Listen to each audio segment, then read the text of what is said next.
Agora a gente fala de um assunto delicado, o estupro de vulnerável, assunto que voltou à tona em todo o território nacional nesta semana.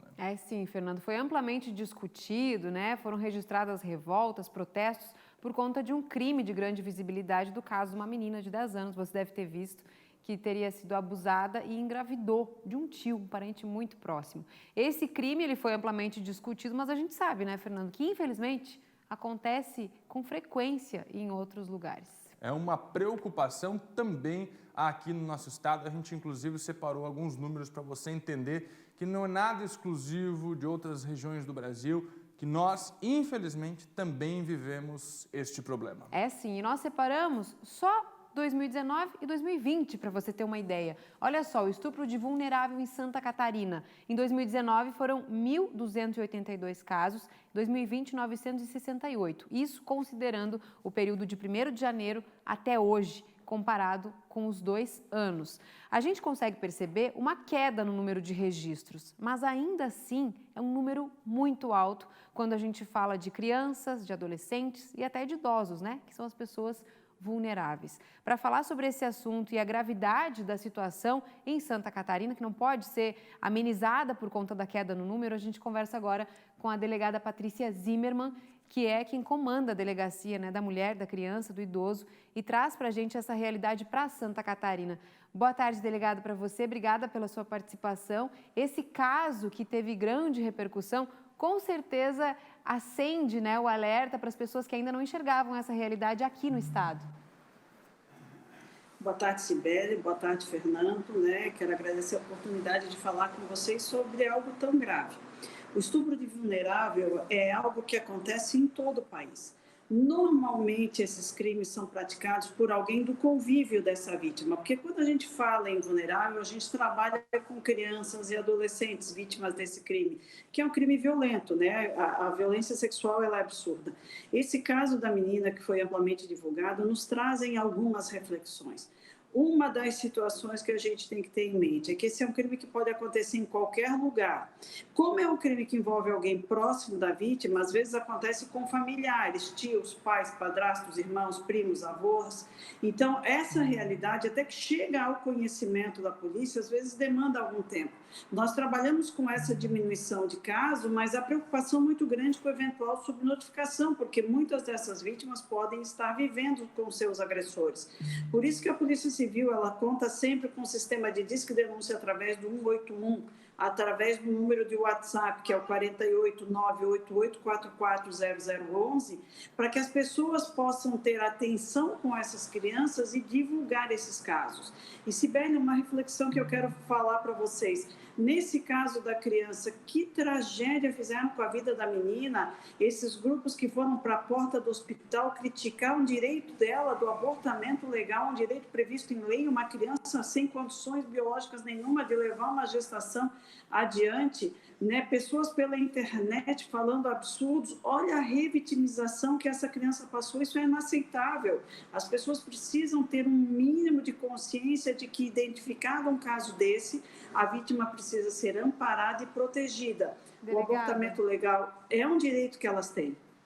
Sim, a gente acompanha, né? Virou uma guerra dos dois lados, dois extremos brigando por uma causa tão delicada, né, e tão grave que a gente vem acompanhando. Você falou, delegada, sobre a possível subnotificação, que infelizmente também acontece quando a gente fala em violência contra a mulher, já que nesse momento de pandemia ainda fica mais difícil ter certeza se a vítima está realmente segura ou se ela não está conseguindo, né, pedir o socorro e fazer o registro. Isso pode fazer sentido agora, no momento de pandemia? Vocês têm essa noção de que talvez esteja o número acontecendo, mas vocês não consigam chegar a essas vítimas?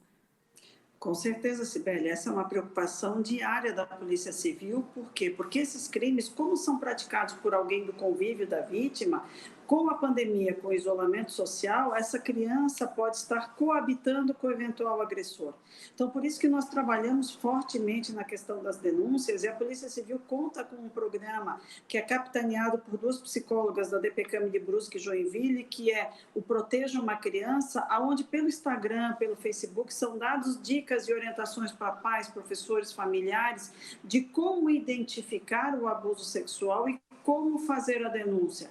Porque esse crime, por ocorrer na família, geralmente, o agressor ele conta com a possibilidade de praticá-lo por anos até que venha a ser denunciado.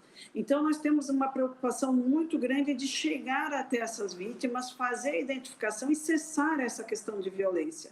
E esse crime tem uma pena muito alta prevista pela legislação. Normalmente, quem comete uma conduta dessa é preso já no curso do inquérito, porque a proteção da vítima é a principal fonte de atuação.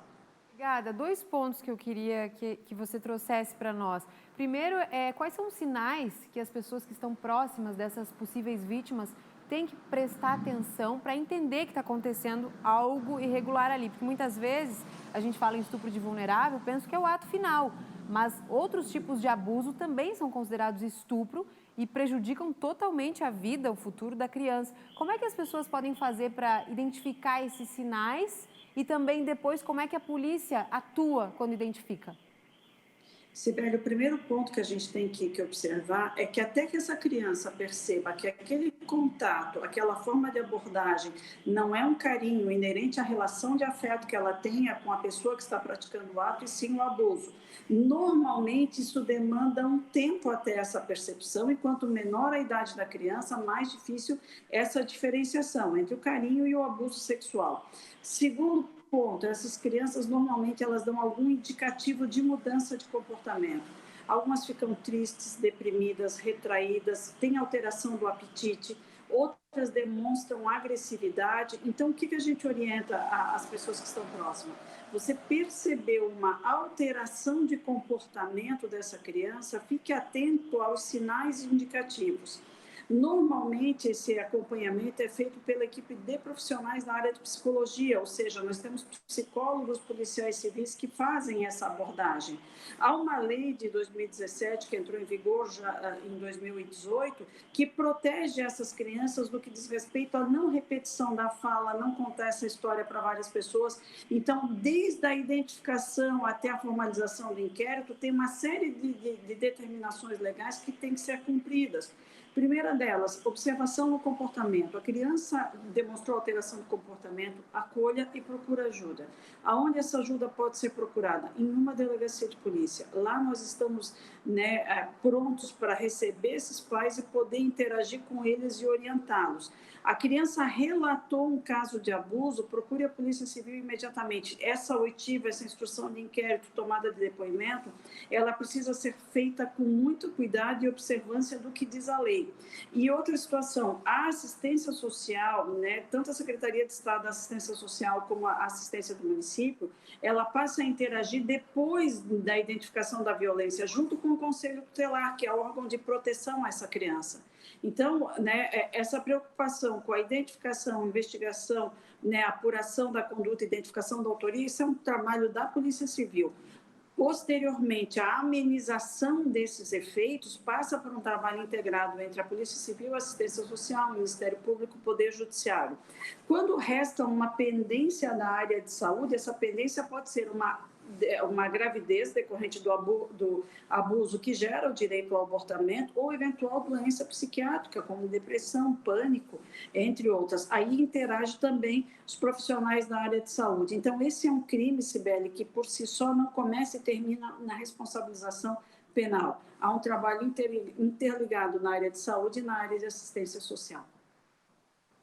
Eu ouvindo a sua fala e pensando na maneira como esse crime devasta a vítima, porque você bem disse que não é só a investigação quando concluída que encerra o caso. Inicia uma série de processos psicológicos, médicos, que a pessoa precisa ter esse acompanhamento, essa assistência para conseguir ficar bem, viver apesar de. Então, é muito grave esse crime e a gente traz a delegada aqui para fazer esse alerta e para que você denuncie, porque o papel é da Polícia Civil de investigar, mas precisa ter uma denúncia, precisa ter um indício para que o trabalho comece a ser feito, né, delegada?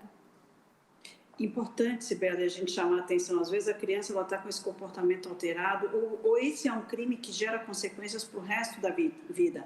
Eu conheço casos de meninas, né, que não foram acompanhadas e que não tiveram mais uma vida saudável.